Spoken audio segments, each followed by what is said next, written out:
Datorren ekainaren 22an izango da Lanbai Enplegu eta Formazio Azokaren 5. edizioa. Planak aurreratu ditugu eta aurreko edizioetan azokan izandakoekin elkartu gara. Mondragon Unibertsitateko Goieskola Politeknikoak garaian Arrasaten daukan 11. eraikinean izango da azoka. Aurten ere Arrasateko udalaren laguntzarekin eta lanbideren babesarekin antolatu da Lanbai. Azken urteotan egin izan dugun bezala, Lanbai Enplegu eta Formazio Azoka honek ez dauka egun bateko ekitaldia bakarrik, baizik eta aurreko 3 egunetan formazio saioak eskaintzen ditugu. Behin azokara etortzen dian ezkero, formazio guzti horrekin, bertan egin ditzaketen elkarrizketa edo enpresekin izan ditzaketen harreman horietan ere, ikasitakoa aplikatu eta etekin hobeagoa ateratzeko aukera izan dezaten. Bisitariek aukera izango dute beraien kurrikulumak enpresak izango bituzten stan horietan usteko, eta baita ere aurrez hitzordua hartuta enpresa horiekin elkarrizketak egin izateko aukera izango dute. Maiatzaren 29an aurkeztuko dute lanbai2017.mondragon.edu webgunea eta azokaren gaineko informazio guztia jasoko du. Gainera, bertan eman ahalko da izena formazio saioetan eta elkarrizketetan parte hartzeko. Espero dugu, aurreko urtean bezala, 55 bat enpresa eta erakunde izango ditugula, bisitariak hartzeko. Pasadan edizioan, 50 lan kontratutikan gora egin ziren azokatikan pasatu ziren pertsona hauen artean. Azokara etorriko diren enpresa eta erakunde horiek aurrez jakinaraziko digute zenbat lan eskaintzarekin datozen eta zein eskaintza zehatzekin datozen baita ere. Hori guztiak webgunean jarrita egongo da.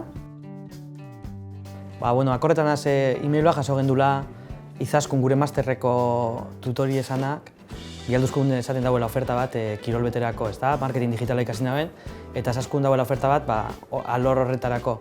Da pentsa barik joan nintzen ara, entrevista egin naben.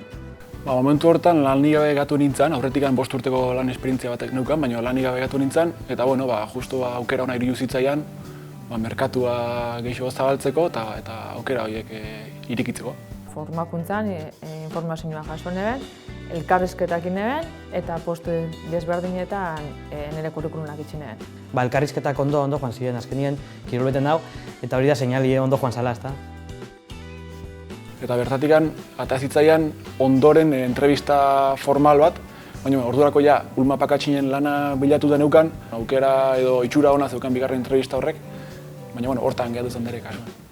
Lan bila zaudeten pertsonei edo lana aldatu nahi dezuen pertsonei gonbidapena luzatzen dizuet, azokara etor zaitezten ekainaren 22an, eta animatzen zaituztet baita ere, azokaren aurreko egun horietan, formazio saio horietara jun, eta zuen, esan bezala, profil, kurrikulum eta elkarrizketarako gaitasun horiek eguneratzeko. Gomendio moduen esango txatien tranquil joateko. Azkenien hainbat enpresa doa zara, lan eskaintza asko gongo dire, eta oportunidade zino beba dela mundu laboralin azteko sartzen eta...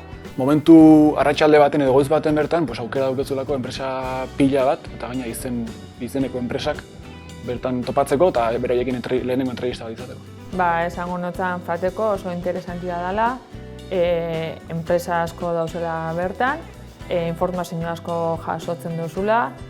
Tranquil joateko, entrevistaren bat edo badekien bebai, preparetako ondo entrevistak, ez importanti da azkenien enpresi ezagutzi, enpresien datuek azpati da, horrek azkenien beti maten du segurtasun puntu bat, eta suerte asko ukitzi edanak.